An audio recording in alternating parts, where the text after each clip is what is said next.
Hello, this is Toyin's daily vlog, and on the vlog today I'd like to give you some good information, helpful information about when buying a leasehold. There's lots of properties in the market which, as you can see the sign leasehold on there, it means that unlike a freehold, you don't own the title absolute. You own the title for a limited time. Leaseholds are very common with flats. And share of leasehold is also something that's becoming more common these days. So I thought I'd put 10 top tips about buying leasehold so that you know what to look out for if you decide to buy a leasehold, whether you buy it to rent out, whether you're buying it to live in it yourself. So I've put down 10 top tips to help you when you're looking at a purchase with the leasehold. And these are my opinion based on my experience with leaseholds. I'm a leaseholder myself, and I wanted to help you with that choice. So number one, my tip is, what is the freeholder like? That's really important.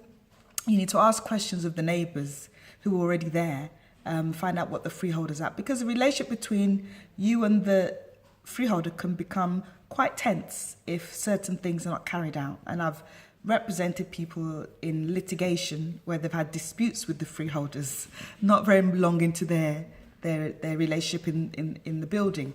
So it's important to find out from the neighbours how acrimonious things are at the moment with the freeholders. That's quite an important thing. Also, I wouldn't recommend to take out a lease of anything less than 85 years. Basically because, first of all, the lenders tend not to like it. Short leases is a problem. And also, you have to deal with the possibility of extending the lease or buying the freehold. So there is a requirement. If the term expired, how would you acquire the freehold, or how would you extend the lease for another term? That is an uncertain amount of, you don't know at the time, but it's always a good idea to take out a lease of no less than 85 years. Some people say, don't take out a lease of anything less than 90 years. And clearly, if you're buying a leasehold with a mortgage, the lenders will stipulate the minimum term that the lease must be. The other thing you ought to look at for tip number 3 when you're buying a leasehold property is, who are the managing agents and how reputable are they? Managing agents are the people who maintain the communal areas, who do the groundworks and the general sort of the outward and window cleaning and the guttering and all the things that a managing agent will do. It's important to know that they're proactive, they're regular, and they keep all the lights and the refuse is always being dealt with in an appropriate way, because obviously you will have joint communal areas that you will share with other people, and managing agents are responsible to making sure that those communal areas, the lighting and everything is maintained. So find out who the managing agents are. And when you're buying a leasehold, a very important thing to also do is to check on your service charges. Service charges is and potentially can be a very big contentious issue, because what you tend to find is you start off service charges at one amount when you purchase, and over years and years it begins to increase.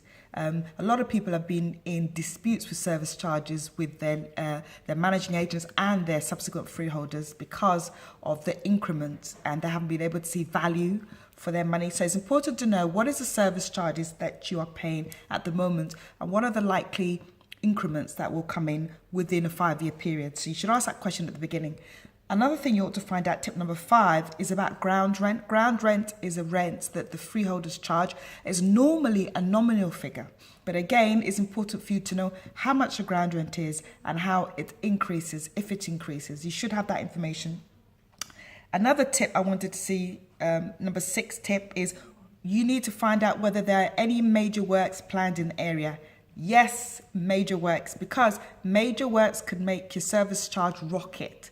If there's a plan to put a new roof in the whole block, put new double glazing, change your car park, it will affect your service charges. Your service charges will go up. They will go up in accordance to the amount of the work that they're doing, and it'll be split in proportion to the number of flats there. So you may be shocked to find that you get a very hefty service charge. Major works is a cause of contention between freeholders and leaseholders. Find out. Tip number 7, if you're buying a leasehold flat, any restrictive covenants associated with the lease. Restrictive covenants are detailed in the lease contract. When you do your conveyancing, your solicitor will have a list of all the restrictive covenants that applies to you as a leaseholder. The restrictive covenants are really important. They're important because they tell you what you cannot do as the leaseholder. So you should have a clear understanding of those restrictive covenants and you must be happy with them, okay? Number 8 tip. Find out about how you can extend your lease if you decide to purchase a property with a short lease. You need to make inquiries now about what the options are, if it's available for you to purchase or extend the lease in the event of you buying a property with a less than 85-year term, because short leases are becoming common, especially in central London and other parts that are very sort of high in demand. So make inquiries before you purchase how you can extend that lease or how you can acquire the freehold. Number 9 tip. What are the freeholders' legal obligations to you? Again, in the lease documentation, that will be specified, clearly stated. Their obligations to you, whether it's maintaining the communal areas, ensuring that the property is fit from fire, making sure there's flood provisions, making sure the windows are cleaned. Whatever the freeholders' obligations to you are, it's a good idea to get that information at the start so you know what they must do for you. And also number 10, it's really important because I deal with litigation and I've dealt with this before, to find out what are the disputes resolution mechanisms between the leaseholders and the freeholders. Generally speaking, arbitration is something that they will insert in the lease as one method of dispute resolution, and others would be litigation or tribunal.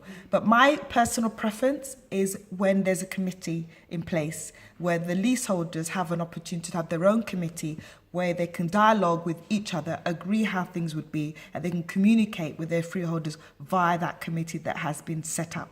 So those are my top 10 tips when buying a leasehold. I can go on about that because I'm very passionate about leaseholding, but I hope you've benefited from this information for those who are looking to acquire leaseholders in UK.